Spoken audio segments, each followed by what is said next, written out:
에이미 카마이클 선교사님이라는 분이 계십니다. 이분이 1867년에 저 아일랜드에서 태어나신 선교사님이신데요. 여성 선교사님이시죠. 그래서 원래는 일본과 중국과 스리랑카를 이렇게 선교하시다가 특별히 자리를 잡지 못하시고 다시 영국으로 귀국하셨었습니다. 그것도 하나님의 인도하심 속에서 인도에 가셔서 50년이 넘는 남은 생애를 인도의 선교를 위해 몸을 바치셨던 분입니다. 특히 도나보 공동체를 만드셨는데요. 이 도나보 공동체는 어떤 곳이냐면 이 당시 인도에는 이 신전에서 매춘이 성행했었습니다. 거기에 있었던 그 여성들 또 여자 아이들을 돕는 일을 감당하셨던 것입니다. 많은 오해도 있었지만 그 귀한 어려운 일을 감당하셨던 분이 이 카마이클 선교사님이시죠. 근데 어느 날 선교사님이 이제 길을 가는데 대장장이가 이 쇠를 단련하는 걸 본 것입니다. 그 쇠를 불에 넣었다가 꺼내가지고 당금질하면서 다시 망치로 막 때리는 것이죠. 이걸 계속 반복하는 겁니다. 궁금해진 겁니다. 아니, 이 쇠를 계속해서 당금질을 하고 망치로 치는데 언제까지 하는가 궁금해서 물어본 겁니다. 이보시오, 언제까지 이 작업을 합니까? 반복하십니까? 라고 했을 때 대장장이가 이런 말을 합니다. 예, 이 쇠붙이에서 제 얼굴이 비칠 때까지입니다 라고 얘기한 것입니다. 제 얼굴이 비칠 때까지. 근데 그 말을 듣는 순간 은혜가 됐다 그럽니다. 어떻게 그것이 받아들여졌냐면 하나님께서도 우리를 쉬지 않고 연단하시는구나. 근데 그건 내 인격을 통해서 하나님의 모습, 하나님의 얼굴이 비춰질 때까지 하나님이 나를 연단하시는구나. 내 모습 속에서 하나님의 모습, 예수의 모습이 비춰질 때까지 나를 연단하시는구나. 그렇습니다. 이 카마이클 선교사님의 말처럼 하나님은 우리의 인격을 훈련시키게 하시는 이유는 우리의 인격 속에 하나님의 모습, 예수의 모습이 비칠 때까지 우리를 끊임없이 연단하시고 훈련하시는 것입니다. 힘들고 어려우십니까? 이 시간을 통해 나의 모습에서 하나님의 은혜의 형상이 드러나는 그런 은혜의 시간으로 다 변화될 줄로 믿습니다. 예배 가운데 은혜가 깨달아지는 아침이 되시기를 예수로 간절히 축복합니다. 여러분, 로키라고 하는 영화를 본 적 있으십니까? 보신 분은 좀 연식이 되신 분들이십니다. 지금 젊은 세대는 잘 모를 겁니다만 실버스타 스텔론이라고 하는 이 액션 배우가 세계적인 이제 스타가 되었던 작품이 로키라고 하는 이 권투 영화입니다. 대단히 한 5편까지 나왔던 걸로 기억합니다만, 근데 그 3편에 보면 이런 이야기가 나옵니다. 이제 무명했던 복서가 대단히 성공하고 명성을 쌓는 챔피언으로서의 명성을 쌓게 된 것입니다. 그런데 그때 이 트레이너가 이 주인공에게 한 가지 충고를 던집니다. 그건 뭐냐면, 복서에게 가장 나쁜 건 길들여지는 거야. 그런데 바로 지금의 내가 그래 라고 이 트레이너가 충고해 준 것이죠. 오늘 본문을 묵상하면서 전 이런 생각이 들었습니다. 성전에 익숙해져 버린 사람들,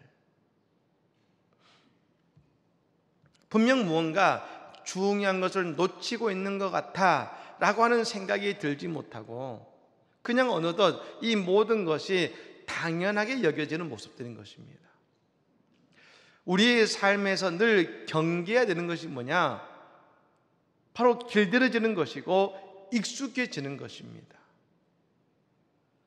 그때 나타나는 현상이 뭡니까? 제대로 보지 못하고 제대로 듣지도 못하게 되더라는 것입니다. 처음에는 불편했던 모든 것들이 어느 순간 그냥 자연스러워지고 그냥 세상 사는 거 그렇지 하며 그걸 받아들이게 된다는 것입니다. 오늘 본문에 나오는 말씀은요, 예수님께서 예루살렘 성에 입성하신 이후에 가장 먼저 하나님의 성전 예루살렘 성전에 방문하신 이야기입니다. 근데 이곳에서 방문하시자마자 성전 정화, 성전을 깨끗하게 하신 말씀입니다. 그럼 여러분은 왜 성전을 정화하려고 하셨을까요? 그 이유가 무엇이었을까 생각해 볼 때에 저는 한 가지 생각이 들었습니다. 그건 예수님께서 성전에 들어가셔서 조용히 눈을 감고 계시지 않았을까라는 생각을 해보게 됩니다.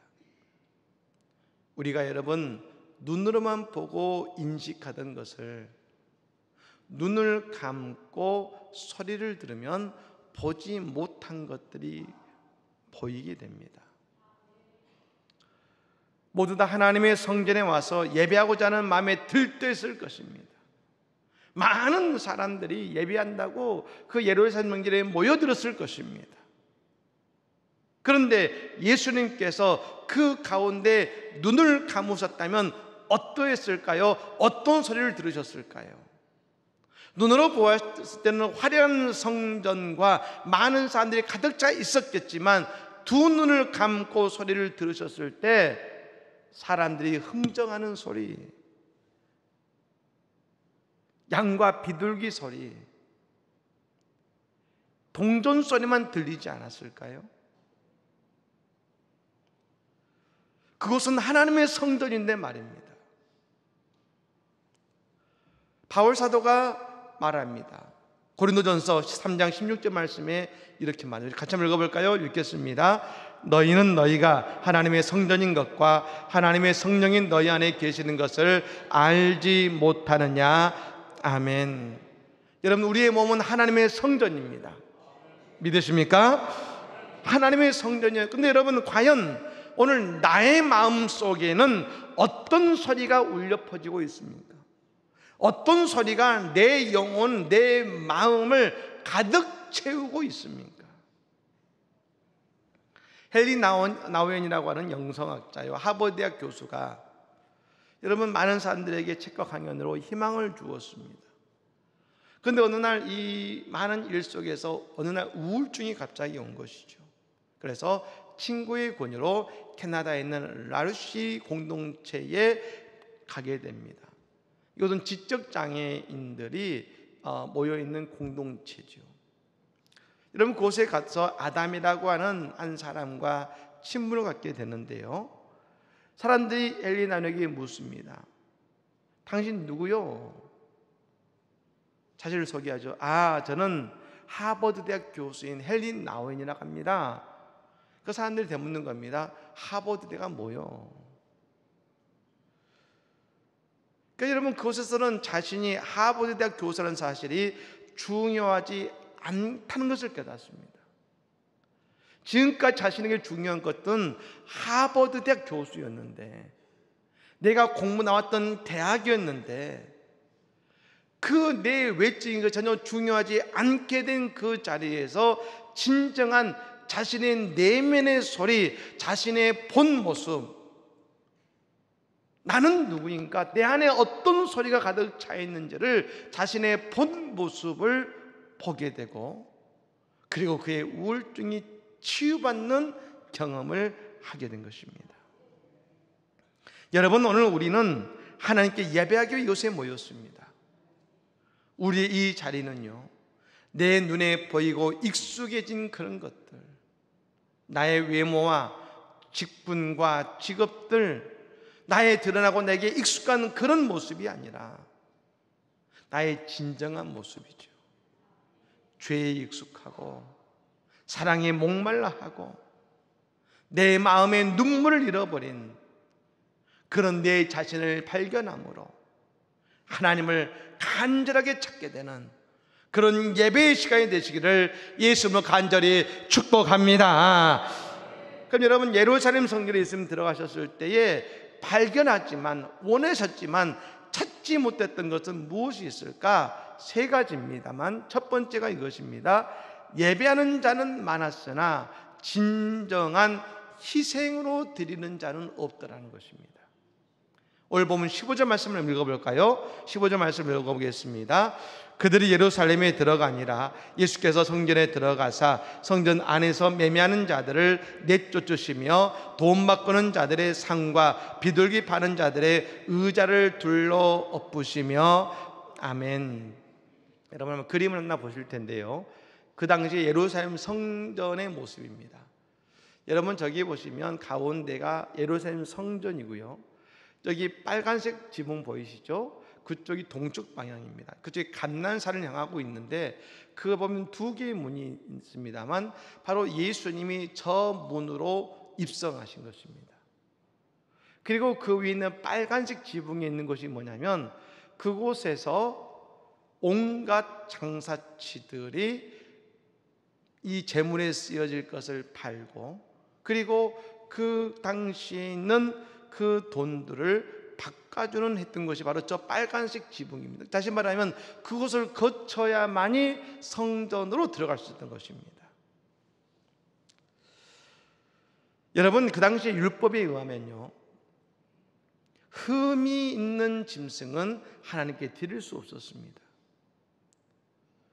그리고 그 당시에 모든 동전은 로마의 드라크마를 사용했는데 그 드라크마에는 로마의 황제의 얼굴이 그려져 있었습니다. 그래서 그 화폐를 하나님께 드릴 수 없어서 성전 안에서 쓰는 세겔이라고 하는 성전에서만 사용할 수 있는 그 화폐를 만들어서 그 돈을 바꿔준 것입니다. 이 두 가지, 흠이 없는 짐승을 드릴 수 없는 것과 화폐를 세겔로 바꿔주는 것, 그 모든 것이 다 따지고 보면 예루살렘에 예배하러 오는 이들을 위한 편의를 제공한 것입니다. 근데 여러분 어느 순간 이 모든 것이 당연해졌습니다.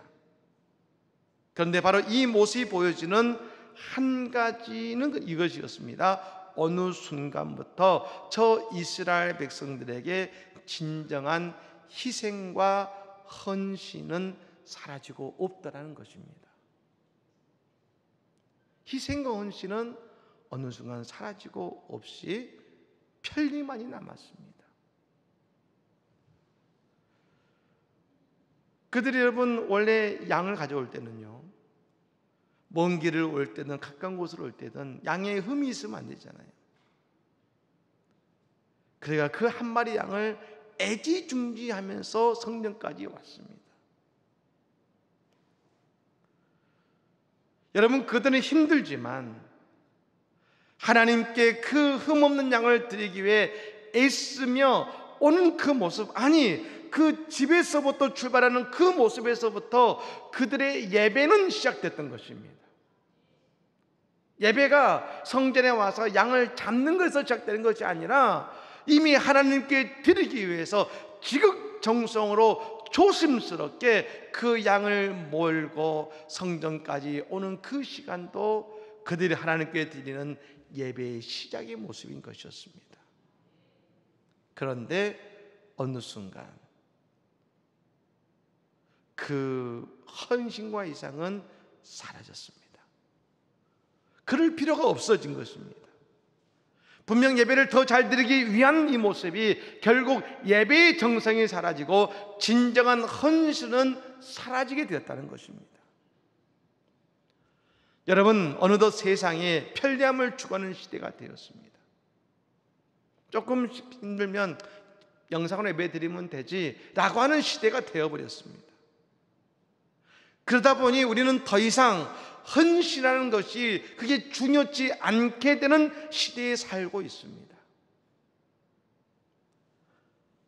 예배는 어떤 자리일까요? 예배는 나의 편리가 우선이 되는 자리가 아닙니다. 예배는 내 중심이 아니라 하나님 중심이 되어야 됨을 믿으시기를 바랍니다. 우리가 여러분 뭔가를 드릴 때 드리는 내 것이 중요한 것이 아니라 받는 분의 마음이 중요하잖아요. 하나님을 위해 내가 어떤 진실한 마음으로 예배를 드리면 좋을 것인가를 먼저 생각해야 되지 않겠습니까? 하나님은 그런 우리의 마음의 중심을 보시는 것입니다. 희생 없는 사랑은 있을 수 없습니다. 희생하지 않는데 난 너를 사랑해라고 말하는 것은 여러분, 그 사랑은 진실한 사랑이 아닙니다. 진실한 사랑은 희생과 헌신이 있는 것입니다. 오늘의 예배가 하나님을 위해 먼저 진실한 예배자가 되고 그런 내 희생과 헌신을 드리는 예배가 되시기를 간절히 축복합니다. 두 번째는 뭐냐? 하나님의 말씀이 사라졌다는 것이죠. 하나님의 성전에서 하나님의 말씀이 울려 퍼지지 않는 것은 아니었을 겁니다. 분명 그 말씀이 울려 퍼졌을 것입니다. 선포되었을 것입니다. 그런데 문제가 뭡니까? 세상의 소리의 말씀이 묻혀버린 것입니다. 어쩌면 오늘 또 우리가 지금 하나님의 말씀이 울려 퍼지고 있는데 내 마음의 근심과 걱정이 내게 들려지는 말씀을 덮어버릴 수도 있습니다. 이스라엘 역사를 보면요, 그들이 한 번도 하나님을 믿지 않았던 때는 없었습니다. 다 하나님을 믿었습니다. 그런데 그들의 이스라엘 역사 가운데 영적인 암흑기라는 것은 언제였습니까? 그것은 하나님의 말씀의 능력을 신뢰하지 못할 때였습니다. 우리가 중세 시대를 뭐라고 합니까? 미들 에이지라고 영어로 말하죠. 그런데 여러분, 그 중세 시대를 다른 영어로 뭐라 하냐면 다크 에이지, 암흑기라고 부릅니다. 역사적 암흑기라고 부릅니다. 우리 여러분 지금도 유럽에 가보면 우리가 보는 관광지에 있는 많은 화려한 여러분 건축물들은 대다수가 중세 시대에 지어진 것들입니다. 아니, 그렇게 수많은 그 성전을 건축했던 그 시기가 아니 암흑기라뇨. 여러분, 중세시대는 수많은 금은보화가 있었습니다. 하지만 중세시대는 하나님의 말씀의 능력은 사라지고 없었던 것입니다. 그래서 그 시대를 영적인 암흑기라고 부르는 것입니다. 엘리야를 보면요, 그는 늘 하나님의 말씀에 의지하고 그 말씀으로 의지해서 담대하게 아합 왕과 아세랴 왕비 앞에 섰던 사람이 엘리야였습니다.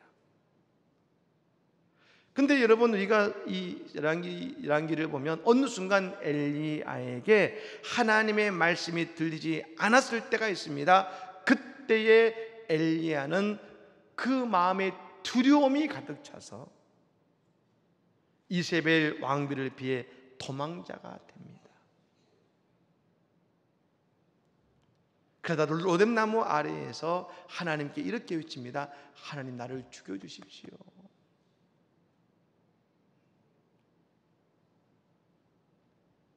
이전까지 엘리야는 능력이 아니라 하나님의 말씀에 의지해서 그는 능력의 사람이 됐던 것입니다. 하지만 말씀이 들리지 않을 때 그의 인생에 하나님의 능력과 담대함과 은혜가 사라진 것이지요. 이때가 엘리야 인생의 영적인 암흑기였습니다. 그래서 나중에 그가 호렙산에 이르렀을 때 하나님의 음성을 회복합니다. 근데 그 음성은 큰 음성이 아니, 천둥 같은 음성이 아니었습니다. 폭풍 후 다음에 세미하게 들려지는 하나님의 음성이었습니다.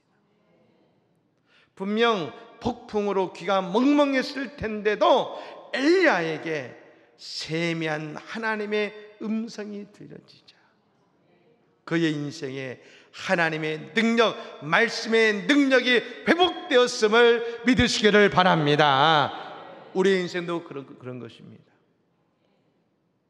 내가 예배 드린 것 같지만 하나님의 말씀이 들리지 않으면 우리의 영적인 암흑기를 맞이하게 됩니다. 그러면 여러분, 우리는 어떻게 됩니까? 세상을 두려워하게 되고 물질에 마음을 두고 물질이 있어야 마음이 편한 상태가 됩니다. 하지만 하나님의 말씀이 내게 들려지고 그 말씀의 능력으로 살아간다면 어떻게 됩니까?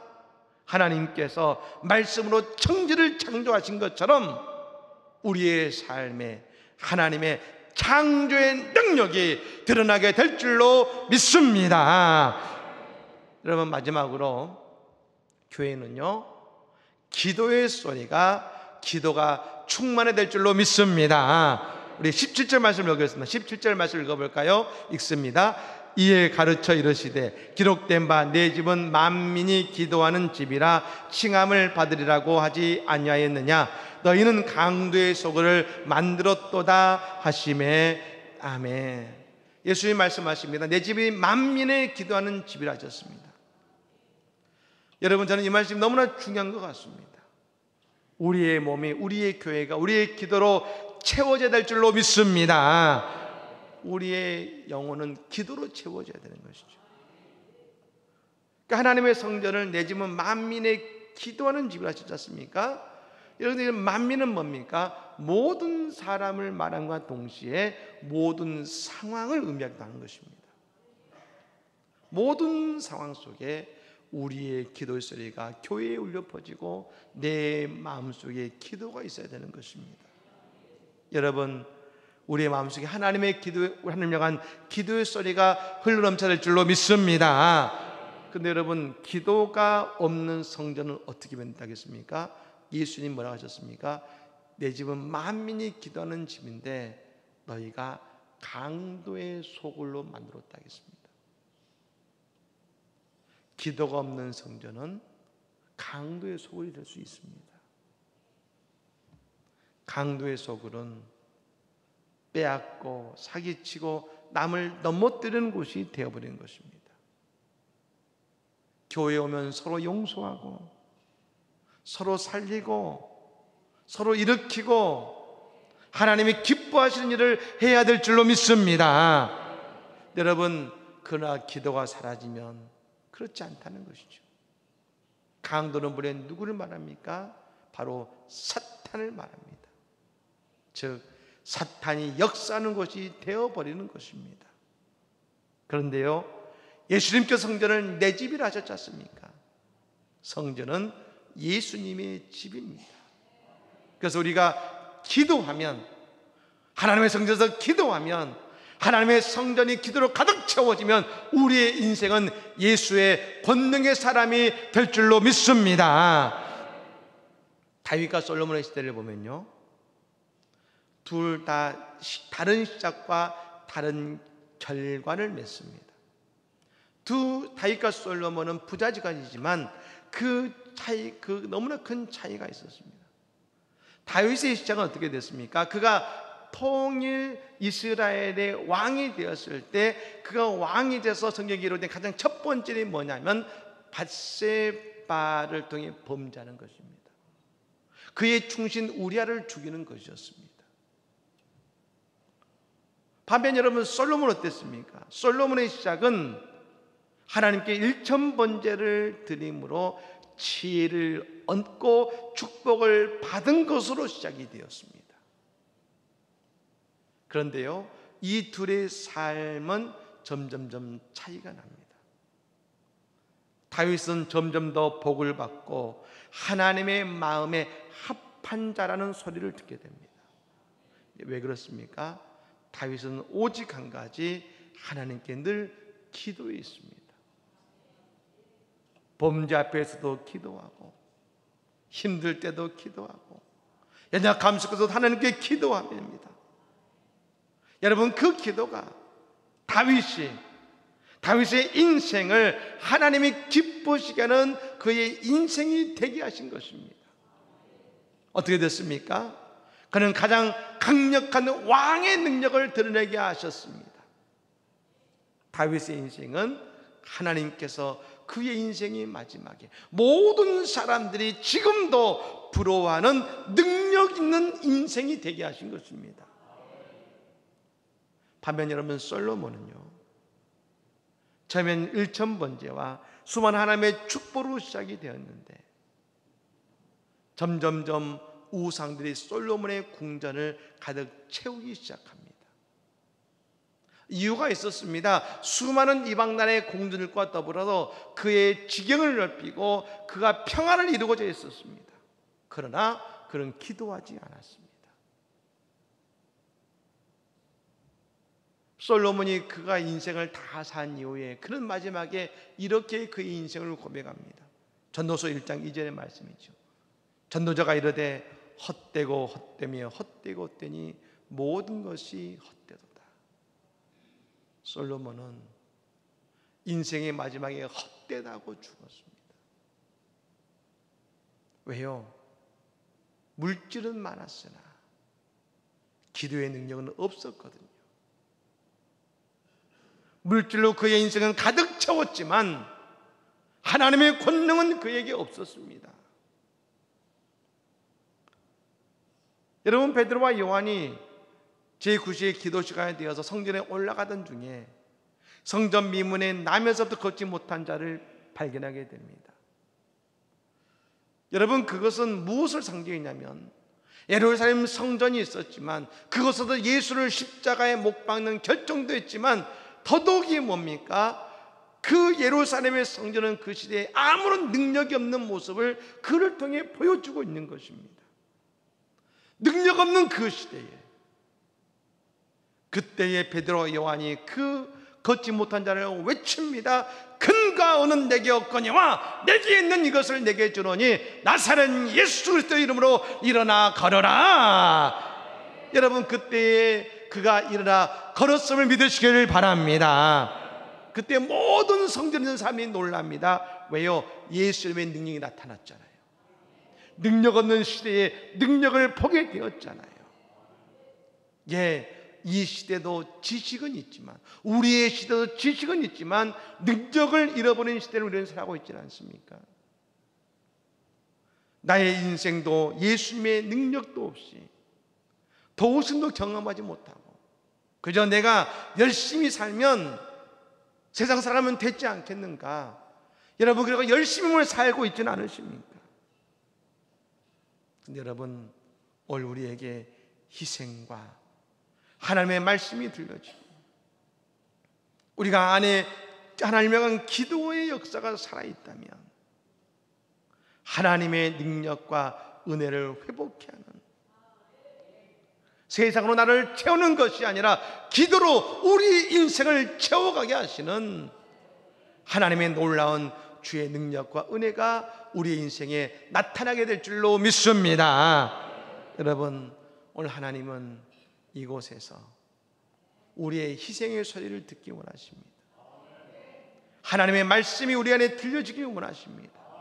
우리의 기도가 가득 채워진 하나님의 교회요 인생이 되기를 원하고 계시는 것입니다.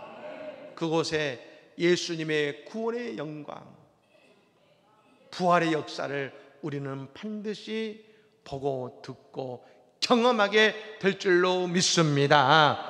그 은혜의 능력의 주인공들이 다 되는 우리 모든 성도들 되시기를 예수님으로 간절히 축복합니다. 아멘.